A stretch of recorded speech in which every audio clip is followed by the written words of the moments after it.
Welcome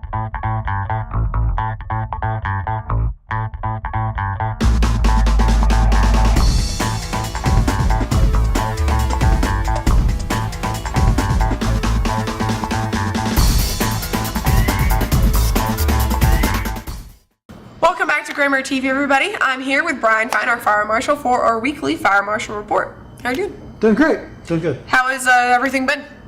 Good. Kind of what we were talking about before. Weather's changing. We keep getting these days where it's, today's supposed to be 79 out and gorgeous, and yesterday was nice, and then tomorrow's supposed to be down in the 50s again.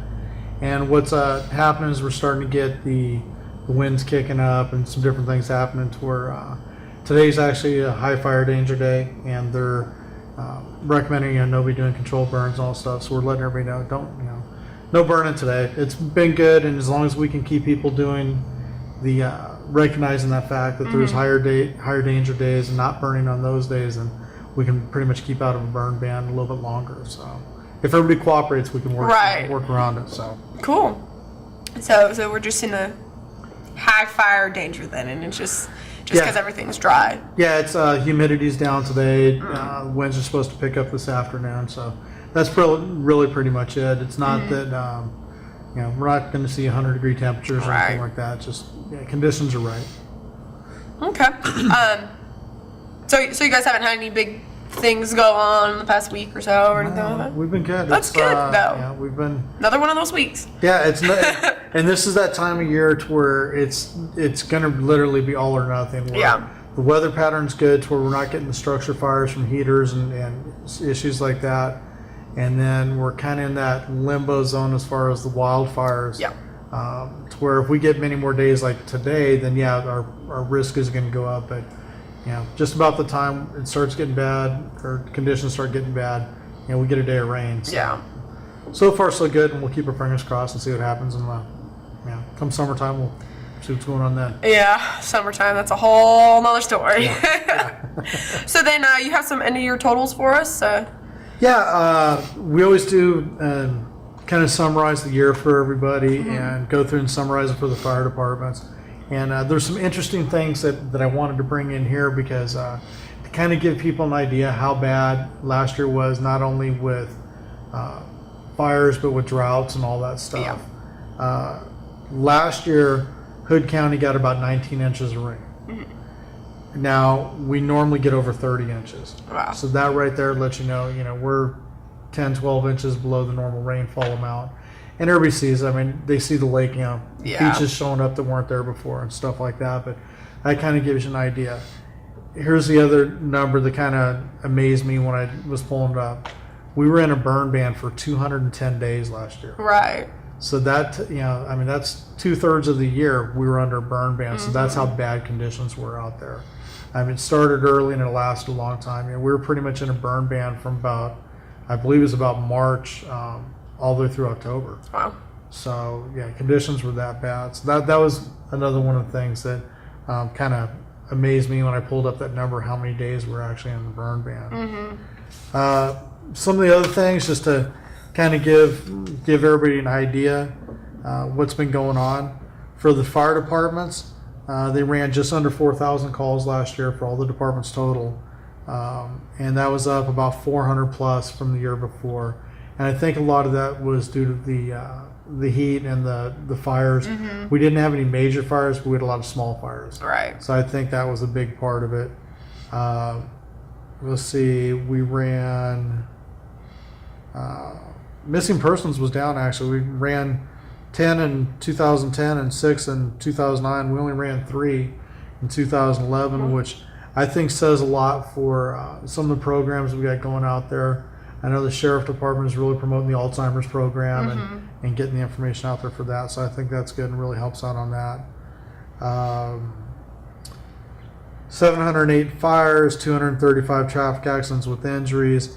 And here's the one part that's pretty consistent, 296 alarms. Wow. And out of those fire alarms, probably 294 of them were false alarms. Wow. It's one of those things that happens. And I won't say necessarily true false alarms, but they were, burned popcorn in the microwave that tripped it off. There's a couple that have been construction workers in an area kicking up dust and stuff like that. So they weren't systems malfunctioning as much as they were tripped by something other than true fire. Right. And that keeps everybody busy. Let's see. Busiest fire department was Granbury, and De Cordova is closing fast on them for call volume. Indian Harbor was number 3 on it. And then and they're not too far behind De Cordova either. So we're seeing some definite increase in the call volume across the county. And then with my office, we ran a total of 1,024 calls last year, and 112 of those were structure fires that we investigated. Yeah. And then 375 other fires, 28 vehicle fires, and then smoke alarms and fireworks and everything else in it. So right. Comparing it to 2009, our numbers are up, and we were definitely busier. And I think you look at the previous years, we're busier on the medical side too. So I think it's the population increase and all that stuff. We're starting to see it impact our public safety and as far as more call volume. So cool. Well, that's a good thing though that y'all haven't really had too much for the past couple of weeks going on, and that you know everybody's safe and everybody understands the fire dangers and that kind of stuff. So and that's a big part. That's kind of the thing. We had no major fires in 2011. I mean, the largest we had was a 100-acre grass fire. Meanwhile, we had Palo Pinto County, Bastrop County, all of them that were just getting hammered with big fires. And I said it before. I like to think it's the way we're aggressive with it. A little bit of luck, a lot of luck, however you want to look at it.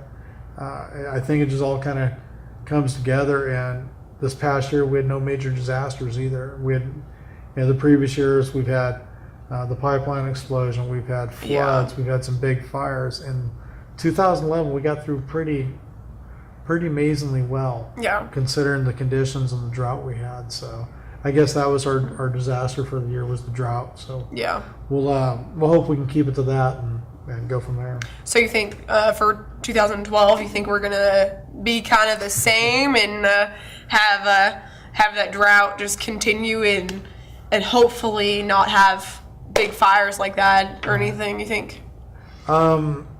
All the forecasts are saying the drought's going to continue. That we're not expecting any major relief or anything. And I think that is going to be our disaster. I think that's what we're going to have to really work with. Is it's really impacting the county as a whole, because we've got lake levels are down, which is affecting the property owners. Anybody trying to sell a house on the lake and they don't have water under their boat dock, that affects it when it's up for sale. The recreation on the lake, all the boat ramps are closed, so our recreation's impacted, money into the county. And then you get out into the more rural part of the county, it's impacting our ranchers. Our people are having to buy hay and feed for the livestock that they can normally graze on their property. And so I think that's kind of what, at least I don't say I'm hoping, but I kind of think that's what our disaster is going to be for 2012, is continuing what's going on with this drought and trying to deal with it and manage it and get the relief out there for the ranchers and farmers. We've put several things in local paper about grants and relief funding and stuff like that's available for those ranchers.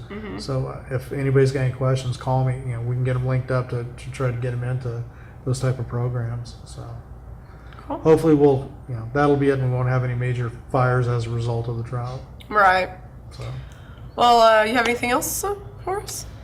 No, everything's, like I said, it's been quiet lately. That's good though. That's always good. We're playing that limbo zone, just kind of sitting there waiting for it to drop, waiting for it to happen.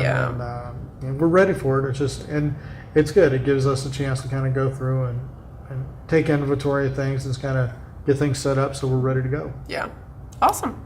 Well, we definitely appreciate you coming in and letting us know what's going on and year-end total and everything. And we look forward to next week, and hopefully you have another calm week. Nothing happens and life is good. So. I'm happy to come in, and we'll talk about something else next week if it continues. Sounds good. Well, we'll see you next week. Okay.